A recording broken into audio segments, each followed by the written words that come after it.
From retro to next gen, we've got it all. I'm George, a Gen X grown-up, and this is Bit by Bit. Here's a remastered bit of news from TrendHunter.com. Pac-Man World 2 is getting the repackage remake treatment, I guess, and it's being called Pac-Man World 2 Re-PAC, as you might imagine. Pac-Man World 2 was out in 2002 as a platformer. I personally never played it, so I might take this one for a test drive and just see what it's like. But it's coming out September 26th. Later this year, it'll be on the Switch, Switch 2, PlayStation 4 and 5, Xbox One, Series X and S, and PC via Steam. So it'll be readily available wherever you want to play it. Here are some of the enhancements. So apparently they're going to have new full voice acting. Okay. I don't know how much full voice acting you need to say waka waka, but okay, let's go. Quality of life improvements, such as refined controls, new movement options like flutter jump and butt bounce. Players can revisit familiar environments, blah, blah, blah, blah, blah. It's got a couch co-op mode. Digital pre-orders available in standard and deluxe editions. Deluxe has collaboration sets, bonus costumes, and in-game figures. Okay.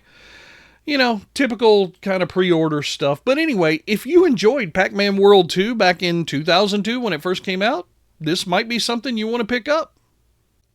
Okay, everybody, here is another cool bit from TimeExtension.com.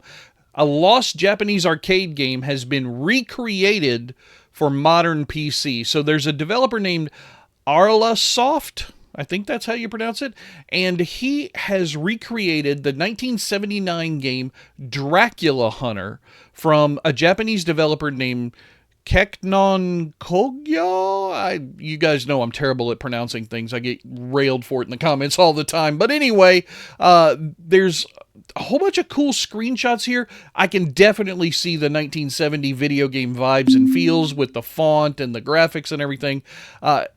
Apparently this game still does exist, but only in the hands of private collectors who own the machines. Nobody has dumped a ROM for MAME, I guess. And so this guy looked at some of the videos that some of those people who own the cabinets have put out online, and he recreated this himself. You can apparently get the game right here from this little link that'll be in this article, whose link I will leave in our description as always, so that you can go check this out yourself. But this game just looks hella fun from 1979. You're protecting the little princess down here from all the vampires and bats that are flying around. This just seems like it would be a fun blast from the past. I'm sorry I missed it in 1979, but I'm glad that I'll get an opportunity to play it here in the modern era on my PC. Alright, here's a bit of retro revival gaming news. Ninja Gaiden Ragebound is out as of July of 2025. And the article here from GamesRadar.com says that it's 4 out of 5 stars. Let's get into it. Pros and cons. We got a list here. Credible controls. Combat laid out well. Challenging, not punishing. That's good for an old head like me. Cons, it's over too soon, and few upgrades offer a good reason to change your build. So in other words, not much sense in using the upgrades, I guess. This article here is a pretty decent read. It's probably like 5 minutes worth if you really want to get into it. I'll have a link down in the description so you can do that for yourself. But just real quick, not quite NES hard. They said it's challenging, but not overly so. Generous checkpoints, that's really good. I appreciate that in a modern game. I need a lot of checkpoints. Boy, I tell you. Every single level in Ragebound is an absolute blast. But by the time the credits rolled, he found himself missing something, had a hard time putting his finger on. Okay, well, maybe they just needed a little bit more, and maybe there'll be some more that'll come out in the game. I took a look on the platforms, and let's see, I think there's a list of platforms in the article. Here they are. PS5, 4, Xbox Series XS1, Nintendo Switch, and PC. So no Switch 2 as of yet. On Steam, this game is currently selling for about $25, so maybe wait to see if it's on sale for about 15 based on what I'm reading here in this article, but I'll probably check it out myself. Ninja Gaiden or however you pronounce it. I've always gotten it wrong, I'm sure. But yeah, GamesRadar.com. I'll have a link to this article down in the description. You can check this out for yourself or just go buy the game. All right, here's a quick little business bit from hightech.ua. The gaming market capitalization has reached $300 billion, ladies and gentlemen.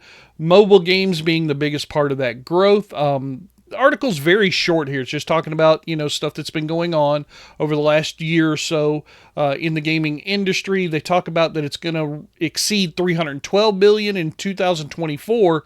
The market was $224 billion. So that's about a 40% increase, ladies and gentlemen, year over year. That's pretty good in any industry as far as I'm concerned. They talk about, some different specific examples. Star Citizen raising $800 million through crowdfunding, even though it's not even close to being released. The development budget for GTA 6, we've talked a little bit about that before. It could reach $2 billion just for that one game. I guess that's why they got to go charge those crazy prices for AAA games these days. Good Lord, $2 billion in development? My goodness. Down here at the bottom of the article, I don't really understand this, but it's basically just a retread of the articles we've talked about before about how the AI bots are getting slammed by Atari in chess games. So I'm not really sure what that has to do with the main subject of the article, but it's nice to see and it gives me a little chuckle. So anyway, if you're in the gaming industry, I guess everything is turning up money as far as I can see. $312 billion, ladies and gentlemen, for 2025. That's not a small chunk of change. All right, here's a C64 bit of news from capsulecomputers.com.au, ladies and gentlemen. The C64 Mini now has a Black Edition, ladies and gentlemen. PLAION Replay have announced that they are coming out with the C64 Mini Black Edition on October 25th of 2025. So there's a cute little sizzle reel right here. It's about a minute and a half long or something like that.